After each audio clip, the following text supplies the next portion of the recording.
profesor Andrés Augusto Arias Sierra, quien es bacteriólogo y laboratorista clínico, especialista en gerencia integral de laboratorios y máster en ciencias básicas biomédicas de la Universidad de Antioquia.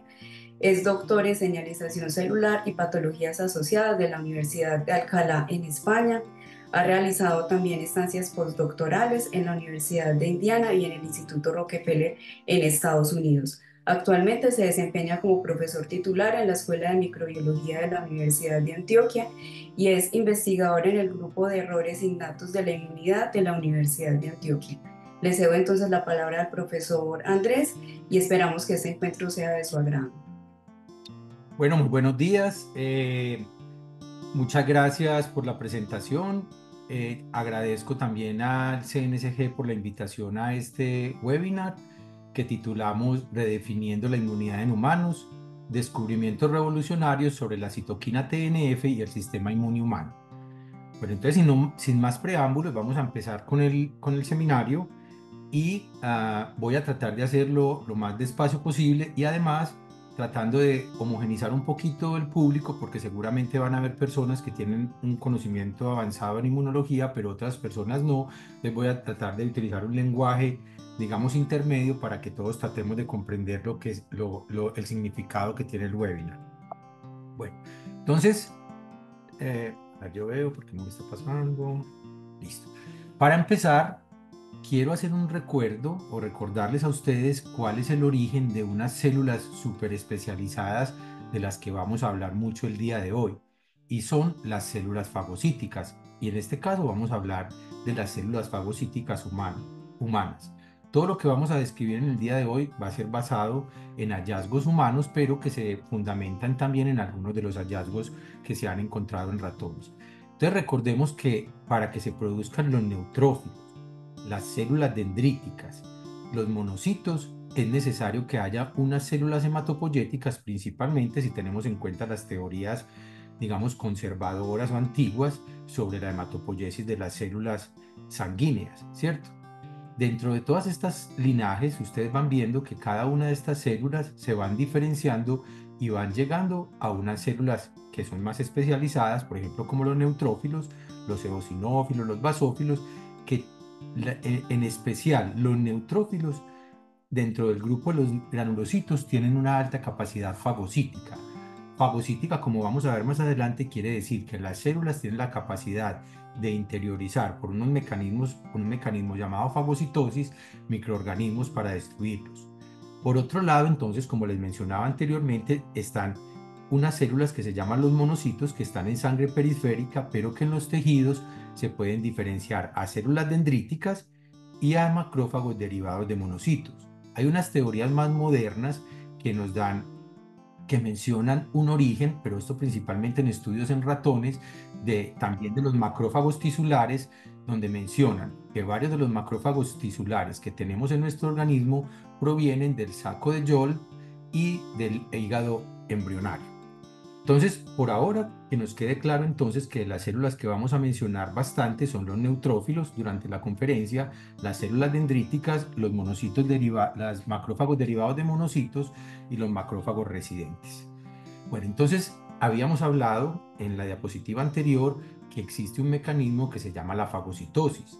La fagocitosis, como se muestra en este esquema, es un proceso por el cual los, las células fagocíticas, en este caso es un neutrófilo, que es una célula que es lobulada, tiene su núcleo lobulado, tiene la capacidad de reconocer los microorganismos, interiorizarlos por un proceso que es mediado por el citoesqueleto celular y lleva a los microorganismos, que en este caso están representados por unos círculos rojos, a una estructura que conocemos como el fagosoma.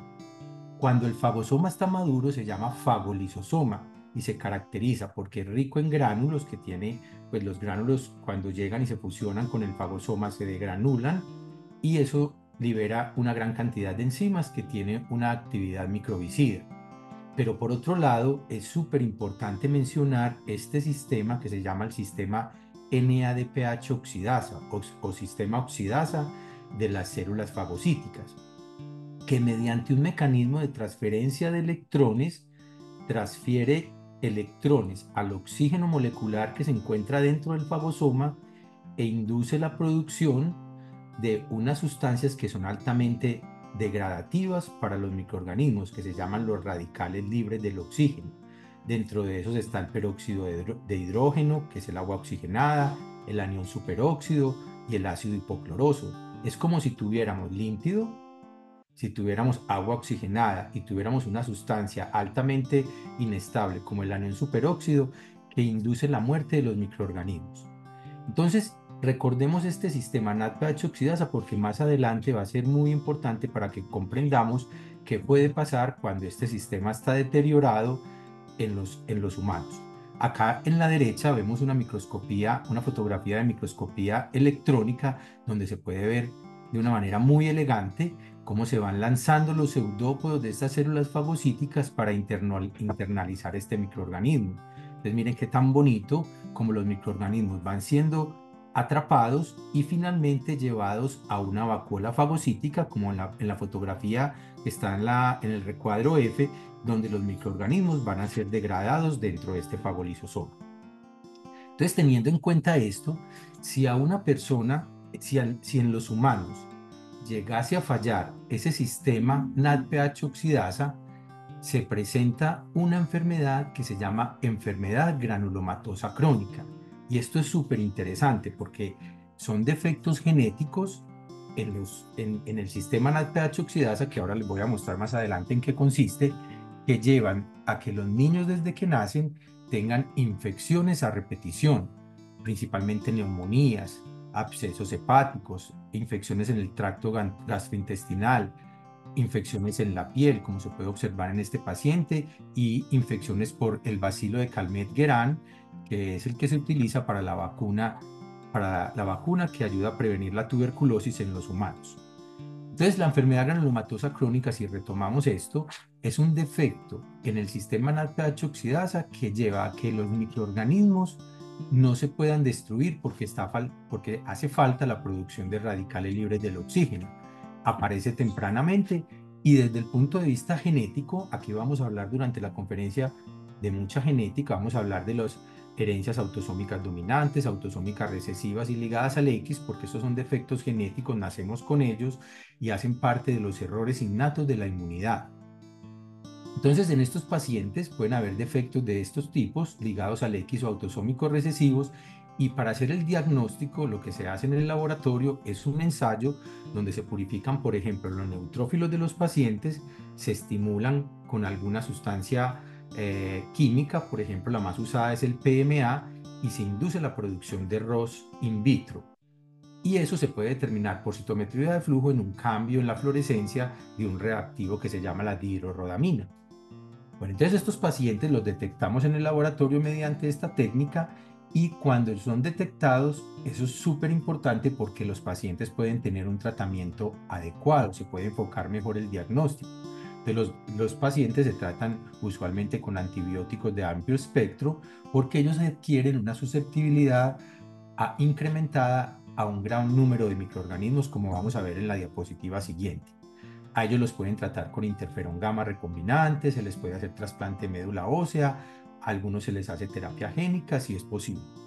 Bueno, ¿y por qué se llama granulomatosa? ¿Y por qué es crónica? ¿Cierto? El granuloma es la formación, como se puede observar acá en la diapositiva en la parte derecha, es la acumulación de neutrófilos que trataron de fagocitar el microorganismo, lo fagocitaron de manera adecuada, pero cuando se estaban produciendo los radicales libres del oxígeno en el fagosoma, no se pudo producir esos radicales porque está deteriorado el sistema NADPH oxidasa. Entonces, ¿qué sucede? Que los microorganismos sobreviven dentro del fagolisosoma y eso induce una respuesta inflamatoria incrementada y acumulación de neutrófilos que simplemente no tienen la capacidad de destruir los microorganismos. Estos pacientes tienen infecciones principalmente por un gran número de microorganismos, pero que son muy específicos para esta enfermedad. Por ejemplo, Staphylococcus, Burkholderia, Serratia, Nocardia, Salmonella, pero principalmente quiero llamar la atención de que estos pacientes tienen además infecciones después de la vacunación por BCG que recibimos al nacer. La vacuna es aplicada en estos pacientes y eso es un microorganismo, Mycobacterium bovis atenuado, pero está vivo, ¿cierto? Pero como estos pacientes tienen deteriorado el sistema NADPH oxidasa, el microorganismo prolifera y se puede producir una BCGitis, que es una infección localizada por el bacilo BCG, o una BCGosis, que es una diseminación a huesos, a costillas, al sistema digestivo, al cerebro, etcétera. Y estos pacientes con enfermedad granulomatosa crónica también pueden tener infecciones por el mismo microorganismo llamado Mycobacterium tuberculosis, que es el causante de la tuberculosis en humanos. Entonces tengamos en cuenta eso, que los pacientes con enfermedad granulomatosa crónica tienen susceptibilidad a un espectro amplio de microorganismos, pero también incluyendo a BCG y Mycobacterium tuberculosis. Desde el punto de vista genético, ¿cómo se caracteriza el defecto en el sistema NADPH oxidasa y qué es ese sistema? ¿Cierto? Suena como complejo. Entonces es un sistema complejo porque está formado principalmente por un núcleo de proteínas que se llama, son hacen parte del sistema NADPH oxidasa y se caracterizan por sus nombres que se relacionan con el peso molecular que tienen. Entonces hay una proteína que se llama GP91-FOX, que es codificada por un gen que se llama CYBB, en inglés CYBB. Otro que se llama, la otra proteína que se llama P22, que es codificada por el CYBA, gen CYBA, otro que es la proteína P40-FOX, la P67 y la P47-FOX. FOX es de fagocito oxidasa. Cada una de estas, entonces, de estas proteínas está codificada por un gen y la mayoría de los daños en la enfermedad granulomatosa crónica se da por defectos en el gen CYBB. El 65% de los pacientes con esta enfermedad tienen entonces una enfermedad ligada al X porque este gen se codifica en ese cromosoma. Entonces, por ahora, que nos quede pues como algo importante es que la enfermedad granulomatosa crónica es causada por defectos en el sistema NADPH oxidasa y los pacientes son susceptibles a un amplio espectro de microorganismos, pero que incluye también la BCG y Mycobacterium tuberculosis.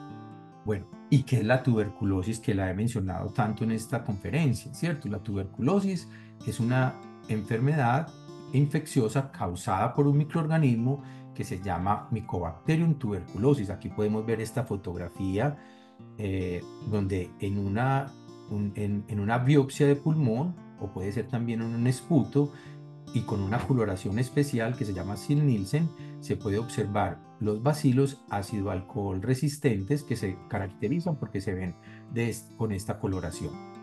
Aquí vemos un pulmón de un paciente afectado donde se ve estos cambios en la tonalidad de la radiografía indicando que hay un proceso infeccioso causado por el microorganismo. Colombia es uno de los países que a nivel mundial está afectado por la tuberculosis, pero vemos que la tuberculosis afecta prácticamente todo el mundo y se estimó que en el 2020 se murieron a nivel mundial más o menos 1.3 millones de personas, y en Colombia la incidencia para la tuberculosis en este año está más o menos en 19.000 pacientes.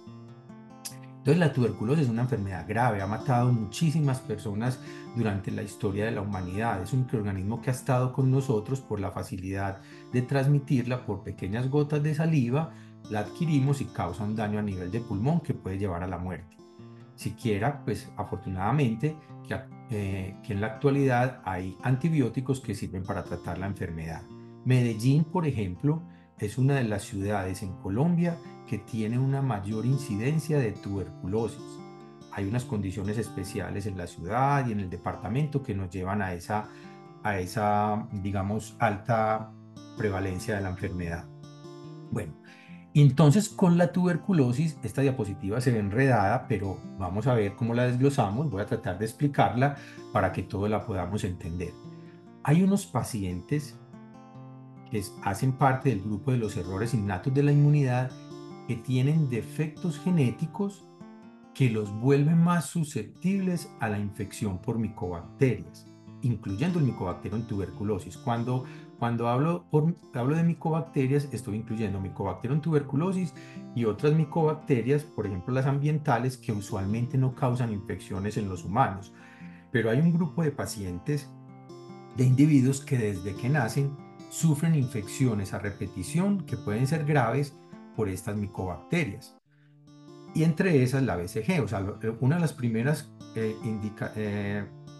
manifestaciones clínicas de estos pacientes que tienen estos defectos genéticos es que cuando los vacunan en países como Colombia, donde se aplica la BCG, se complican durante la vacunación. Y eso es un indicador de que tienen posiblemente un defecto en el sistema, en estas proteínas que les voy a mencionar a continuación. Entonces, ¿qué estamos viendo en este esquema? Estamos viendo una célula fagocítica y estamos viendo un linfocito T o una célula NK. Y cada una de estas moléculas que está en azul o en rojo son moléculas que hacen parte de la respuesta inmune durante el proceso infeccioso.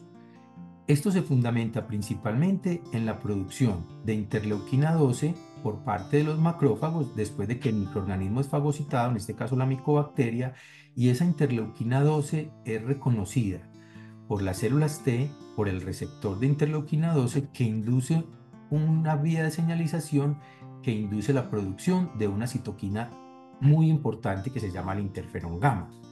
El interferón gamma, cuando es reconocido por los macrófagos mediante el receptor de interferón gamma, induce una superactivación del macrófago para que el macrófago incremente su capacidad degradativa del microorganismo que fue fagocitado. Entre esas, la activación, una correcta activación y maduración del fagosoma para que el microorganismo sea destruido. Entonces, un defecto en cualquiera de estas proteínas puede llevar a esa enfermedad, a una enfermedad que se llama susceptibilidad mendeliana a infecciones por micobacterias, donde los pacientes pueden presentar, por ejemplo, BCGitis, BCGosis, tuberculosis o tuberculosis extrapulmonar, cuando el Mycobacterium tuberculosis se disemina por en otros órganos del cuerpo humano. Además, los pacientes pueden tener infecciones por otros microorganismos. Entonces, teniendo en cuenta este background, nosotros en Colombia nos propusimos y en nuestro laboratorio nos propusimos estudiar pacientes que posiblemente tuvieran estas características de susceptibilidad incrementada a las micobacterias para tratar de caracterizarlos. ¿Y qué tipo de pacientes caracterizamos? Son pacientes que son HIV negativos, que no tienen una enfermedad de base que genere inmunosupresión, pero que desde temprana edad principalmente empiecen a tener infecciones recurrentes.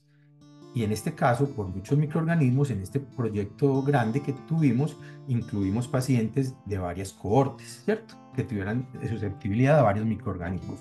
¿Y cuál metodología utilizamos? Hicimos una descripción y caracterización clínica de los pacientes, luego obtuvimos material genético, en este caso DNA genómico, e hicimos secuenciación de nueva generación, en este caso exoma completo, para caracterizar las variantes que pudieran estar generando susceptibilidad a las infecciones de estos pacientes. Hicimos una evaluación del impacto que pudieran tener esas variantes y confirmamos el error innato de la inmunidad que están presentando estos pacientes.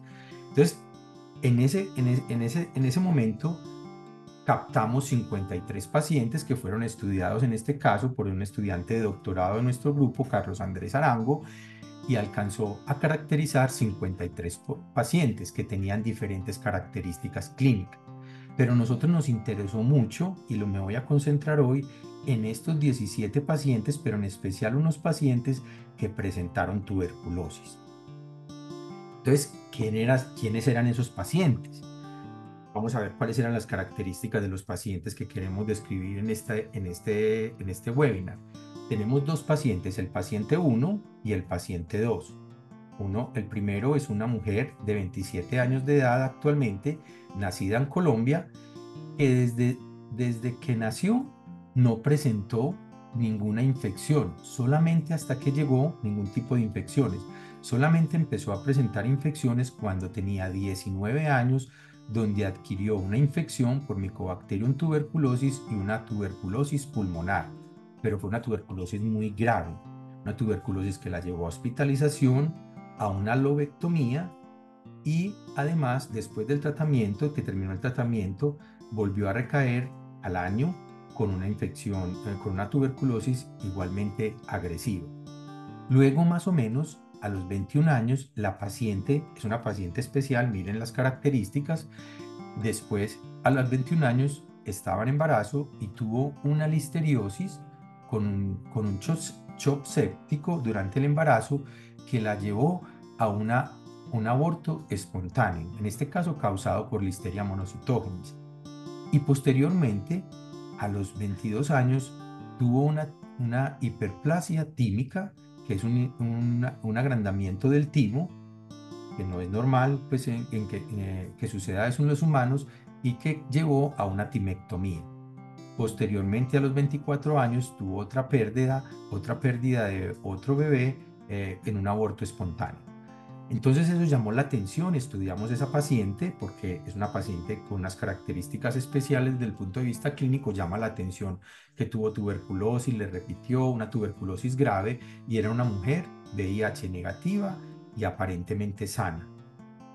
Bueno, entonces después estudiando esa familia, indagando, nos dimos cuenta que dentro de la familia de ella había un primo que de 34 años actualmente, que también sufrió de una tuberculosis entre los 18 y 19 años cuando estaba haciendo su servicio militar en Cisneros, Antioquia. Y después del tratamiento tuvo otra recaída con una tuberculosis grave.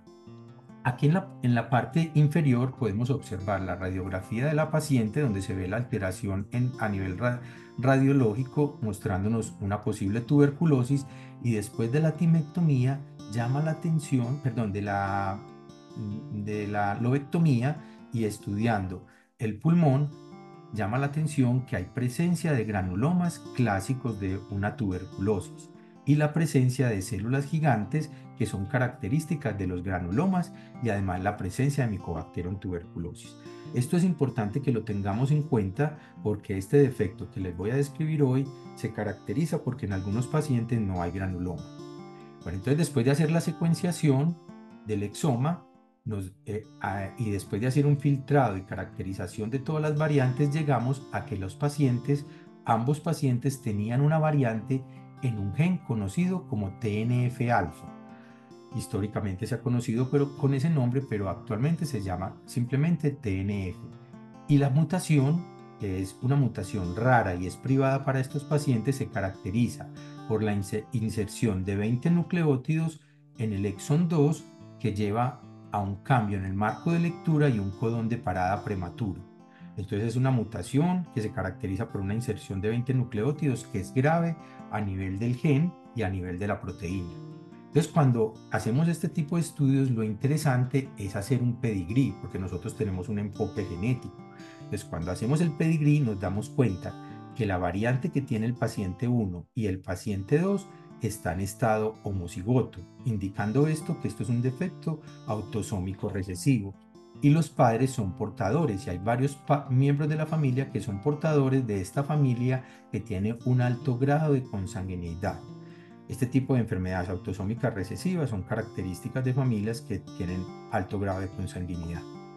Entonces, como resumen, observamos en el árbol genealógico que se está presentando un defecto autosómico recesivo en una familia que es consanguínea y que es en el gen que llamamos TNF. Aquí se ve pues lo mismo que les mostré ahora y qué causa ese defecto, esa mutación in silico. Este es el gen, esta es la proteína TNF que tiene un dominio extracelular, que es el que se libera y que tiene, la TNF es una citoquina que se libera al exterior de las células y tiene una acción sobre otras células a través de unos receptores que se llama el receptor 1 y receptor 2 de TNF. Entonces, esta proteína se produce como una proteína de 233 aminoácidos, pero que antes de ser liberada al exterior sufre un proceso de una proteólisis por varias proteínas que llevan a que se libere este péptido de 157 aminoácidos, que es el que tiene la acción biológica en otras células. La variante que encontramos en estos pacientes codificaría para una proteína truncada que pierde toda la proteína soluble y no se produciría entonces esta proteína que es la que tiene la acción biológica. Entonces, teniendo en cuenta esta mutación, nos pusimos en la tarea de estudiar estos pacientes y, y generamos una hipótesis, pero la hipótesis la generamos de acuerdo a unos antecedentes que les voy a mencionar a continuación.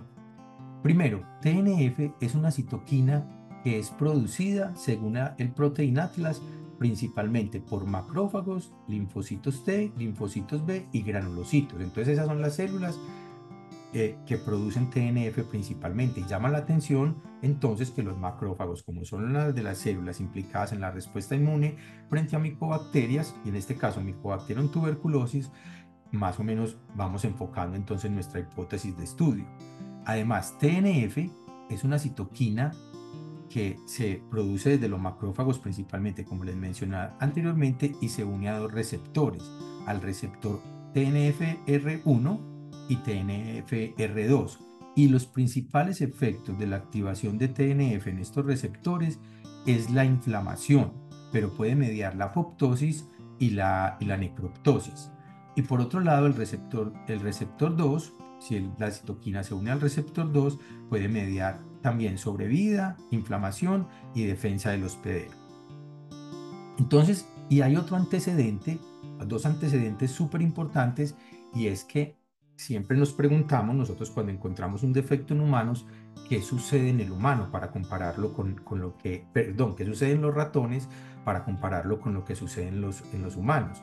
Entonces, en ratones, hace mucho tiempo se conoce que cuando un ratón knockout que no expresa TNF se infecta con Mycobacterium tuberculosis, tiene una sucumbe fácilmente a la infección por Mycobacterium tuberculosis, como se puede ver en este esquema de sobrevida a la infección de micobacterias. Entonces, los ratones knockout para TNF, cuando se infectan con Mycobacterium tuberculosis, casi todos se mueren antes de los 40 días, mientras que los wild type o tipo silvestre sobreviven a la infección por micobacterias. Entonces ya se conocen entonces en ese modelo de ratones que el TNF es importante para la respuesta inmune frente a micobacterias. Y por otro lado, conocemos que existen unos pacientes que a nivel mundial se tratan con unos anticuerpos monoclonales que bloquean, en este caso, a TNF, ¿cierto? Se utilizan principalmente en enfermedades inflamatorias. Entonces son personas que tienen procesos inflamatorios, los tratan con anticuerpos monoclonales. El anticuerpo monoclonal bloquea la citoquina, evita que se una al receptor, entonces disminuye la respuesta inflamatoria. Y en una persona que tenga, por ejemplo, una artritis reumatoidea, esto es de gran alivio porque disminuye el proceso inflamatorio, pero tiene una desventaja estos tratamientos con anticuerpos monoclonales, es que algunos de los pacientes sucumben a la infección por Mycobacterium tuberculosis, indicando esto que TNF es importante en la respuesta inmune frente a micobacterias. Entonces, con estos dos hallazgos, nosotros generamos una hipótesis y es que la deficiencia de TNF con esa mutación que habíamos encontrado en el exon sequencing es la causante y es la que predispone a esos dos pacientes para que desarrollen la tuberculosis. E entonces iniciamos, basados en esa hipótesis, una caracterización de las células de los pacientes y de todo el defecto. Y eso es lo que les voy a mostrar a continuación en 3 diapositivas, que son las diapositivas claves para que llegamos como a la conclusión final. Estos hallazgos se publicaron recientemente en una revista que se llama Nature, donde se describen todos estos hallazgos que pueden acceder a la revista de manera en PubMed de manera gratuita. Entonces, lo primero que hicimos, y voy a resaltar de esta diapositiva solamente algunos ensayos, es que in vitro, en un ensayo de NF-κB reportero, que es unas células que se llaman HEK cells, les hicimos una transfección transitoria con el gen wild type de TNF o con la mutante que encontramos en los pacientes y otras variantes que encontramos en Genomat, que se han encontrado en otros individuos, pero en Genomat no sabemos si esos individuos tenían tuberculosis o no en esa base de datos, pero quisimos probar qué efecto podrían tener esas variantes en la respuesta, en la acción de TNF. Les producimos TNF de manera recombinante y con esos sobrenadantes activamos células HEK que expresan el receptor de TNF. Y el efecto en esas células es que si TNF es funcional, se produce una mayor cantidad de luz y se detecta por luminiscencia. Entonces, como pueden observar, cuando tratamos esas células HEC con el sobrenadante de TNF wild type, vemos una intensidad del gen reportero de 20, por ejemplo. Pero en el paciente vemos que la mutante del paciente no produce ninguna intensidad de color, indicando eso, que TNF no es funcional en los pacientes. También vimos en los linfocitos B y en los linfocitos T de del paciente, en este caso del paciente 1, que por Western blot hay una ausencia total de la proteína que tiene que tiene la actividad biológica, que se encuentra en el sobrenadante, que puede secretar la célula, indicando eso, que en las células del paciente hay una ausencia total de TNF cuando se compara, por ejemplo, con 3 controles. Aquí vemos un huequito en el Western blot indicando eso, que hay una ausencia de la proteína. Y también estudiamos por citometría de flujo la presencia o no de TNF, y como pueden ver acá, en el paciente 1, en las células en los linfocitos B del paciente 1, no se expresa TNF por citometría de flujo ni en los linfocitos T. Igualmente vimos lo mismo en las células que son súper especializadas en los pacientes para producir TNF, como son los monocitos y las células dendríticas. Y como pueden observar, cuando ustedes tienen controles, en este caso el hermano del paciente 1 que es heterocigoto para la variante y el paciente número 1, miren que en ninguno de los casos, cuando los activamos con lipopolisacárido, BCG o Listeria monocitógenes muerta, no hay ausencia total de TNF, o sea, los pacientes no expresan TNF, mientras que sí expresan otra citoquina que es inflamatoria, como el caso de la interleuquina 1, expresan normalmente otras citoquinas. Entonces, como conclusión de esta diapositiva es que los pacientes no expresan en sus células, debido a esa mutación que encontramos, TNF. Entonces, teniendo en cuenta que TNF se ha asociado con la producción de radicales libres del oxígeno en monocitos de ratones y en macrófagos. Y además, cuando hay defectos en el gen CYBB, se induce una susceptibilidad a infecciones por Mycobacterium tuberculosis y BCG. Nosotros lanzamos una nueva hipótesis, y es que la deficiencia de TNF puede llevar a un defecto a nivel de la producción de radicales libres del oxígeno. Entonces, para probar esa hipótesis, nosotros obtuvimos los monocitos de esos pacientes, los diferenciamos in vitro hacia macrófagos y los estimulamos para que produjeran radicales libres del oxígeno con diferentes estímulos, en este caso con PMA o con Mycobacterium tuberculosis muerto por calor. Y como ustedes pueden ver, comparado con los controles, en los gráficos rojitos, que son los pacientes, vemos que hay una gran diferencia comparado con los controles en la producción de radicales libres del oxígeno, tanto como con PMA, en esta técnica que es luminol, en esta técnica que es determinación de peróxido de hidrógeno, contra PMA y contra Mycobacterium tuberculosis, indicando esto, que no hay hay un defecto en la producción de radicales libres de estos pacientes. Y también entonces quisimos diferenciar esos monocitos de los pacientes hacia unas células muy parecidas a macrófagos alveolares, con un proceso de diferenciación especializado, y obtuvimos los mismos resultados, que comparado con los controles, los pacientes tienen un defecto muy marcado en la producción de radicales libres del oxígeno. Pero miren, acá hay una cosa súper interesante, que cuando hacemos esta misma técnica en los monocitos y en los neutrófilos, los pacientes producen radicales del oxígeno similar a los controles, tanto en los neutrófilos como en los monocitos, indicando esto, que el defecto es muy específico de los macrófagos cuando están diferenciados por una citoquina que se llama GM-CSF.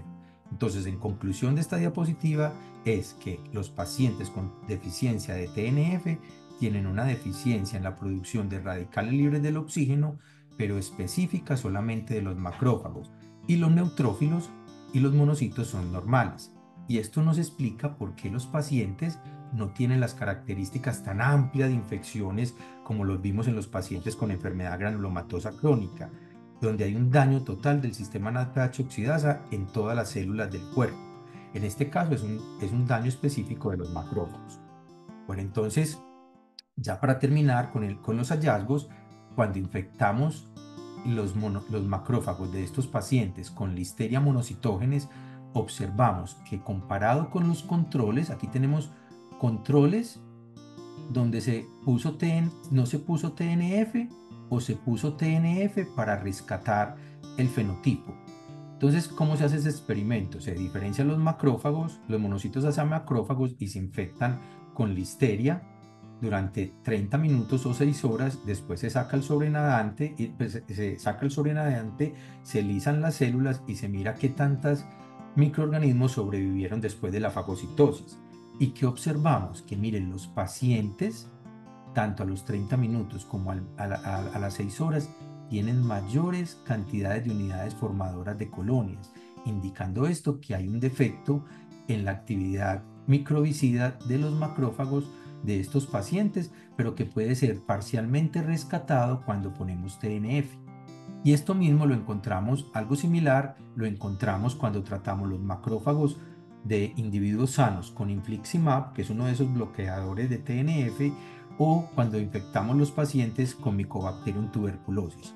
Una cosa para resaltar es que los pacientes, todas las células del organismo de los pacientes eran normales. Los niveles de monocitos, de linfocitos, de neutrófilos, todo es normal, excepto este defecto que les acabo de describir. Pero estos macrófagos, estos sobrenadantes, cuando analizamos los sobrenadantes de los macrófagos de los pacientes y miramos qué citoquinas liberaron, observamos que comparado con los controles, los pacientes tenían una hiperproducción de citoquinas proinflamatorias. Es decir, que los pacientes respondían, digamos que normalmente la producción de citoquinas, pero era exagerada la producción de citoquinas proinflamatorias. Entonces, como conclusión, ¿qué tenemos de estos hallazgos y por qué son tan novedosos? Es la primera vez que se reporta un defecto en el gen de TNF en humanos. Se pronosticaba que el defecto de TNF iba a generar susceptibilidad a infecciones muy amplias en humanos. Y se sospechaba que también por Mycobacterium tuberculosis. Entonces, ¿qué es lo que sucede? Que los pacientes de un individuo sano, los macrófagos de un individuo sano en el pulmón, cuando producen TNF, esos macrófagos van a activarse a sí mismo por la acción del TNF a través del receptor 1 y se va a inducir la producción de radicales libres del oxígeno y la muerte de Mycobacterium tuberculosis. Sin embargo, en estos dos primos, que no había TNF, lo que se encuentra es que no se produce TNF, entonces no se activan los macrófagos y la disminución de ROS está disminuida y por ende hay un incremento en la susceptibilidad a la infección por Mycobacterium tuberculosis. Entonces, ¿qué es lo novedoso de este hallazgo también y qué preguntas dice y qué preguntas nos deja y por qué esto tiene unas implicaciones importantes en el entendimiento del sistema inmune?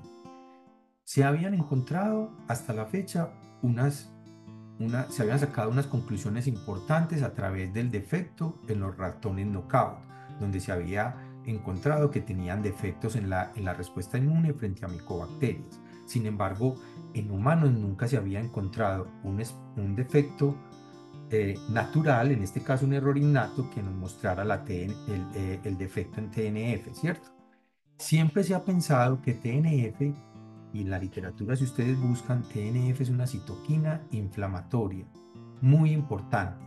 Y además se ha pensado incluso que nacer sin TNF es casi que incompatible con la vida, de acuerdo a los hallazgos que se habían encontrado en varios estudios y la necesidad de tener TNF para mediar los procesos inflamatorios e incluso de muerte celular. Entonces, ¿qué encontramos acá? Encontramos dos pacientes que fueron sanos toda la vida hasta los 19 años, pero que a los 19 años les dio una tuberculosis. ¿Qué quiere decir eso? Que TNF, digamos, no fue necesaria para los pacientes hasta los 19 años para contrarrestar los procesos infecciosos. Ellos no sufrieron infecciones por ningún otro microorganismo. Lo otro es que los pacientes con deficiencia de TNF, como se muestra en este hallazgo, son susceptibles a la infección por Mycobacterium tuberculosis de una manera muy específica. Son dos pacientes y a los dos les dio tuberculosis. Entonces esto abre unas preguntas que yo las categorizo acá en cuatro, que se pueden abrir de pronto a la discusión enseguida o que esto va a generar, digamos, en un futuro este tipo de experimentos o de preguntas a nivel del mundo científico, y es si estos pacientes entonces tienen se está produciendo en nosotros como humanos una citoquina que puede ser, que puede suplir la necesidad de TNF y que en estos pacientes compensó la necesidad de TNF y hoy que los pacientes tienen entre 30 y 35 años los mantiene vivos y los mantiene saludables, porque los pacientes actualmente son saludables.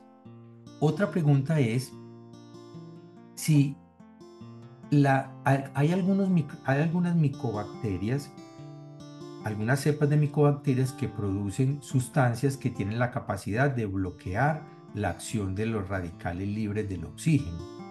Entonces, ¿cómo aprovechar este hallazgo teniendo en cuenta que TNF es capaz de potenciar los radicales libres del oxígeno para irnos hacia el microorganismo y explorar si algunos microorganismos que son capaces, digamos, de inactivar en una infección normal, en un individuo que tenga TNF, los microorganismos que tengan la capacidad de inhibir de una manera muy eficiente la producción de radicales libres del oxígeno, son los que tienen la capacidad de causar una infección o una tuberculosis más prolongada, más grave, ¿cierto? Entonces, hacer la correlación entre los radicales libres del oxígeno y la capacidad que tienen los microorganismos para inactivar este mecanismo. Y la otra es que uno de los pacientes tenía también una listeriosis, ¿cierto? Indicando esto entonces que estos pacientes podrían ser susceptibles también a la infección por listeria. Bueno, lo otro es que estos pacientes tuvieron una producción de citoquinas proinflamatorias exagerada. Entonces, determinar qué mecanismo que está compensando la deficiencia de TNF está induciendo esa producción de citoquinas exagerada, y aprovechar y buscar cuáles son esas otras citoquinas y que esto pueda servir entonces para mediar procesos inflamatorios en personas que tengan enfermedades autoinmunes o enfermedades que induzcan una inflamación exagerada. Finalmente, agradecer entonces a todas las personas que participaron en este estudio, incluyendo personas del CNSG, y a Ana Elena, que es una de las coautoras de este artículo, y a Carlos Andrés y todos los miembros del grupo de errores innatos de la inmunidad de la Universidad de Antioquia.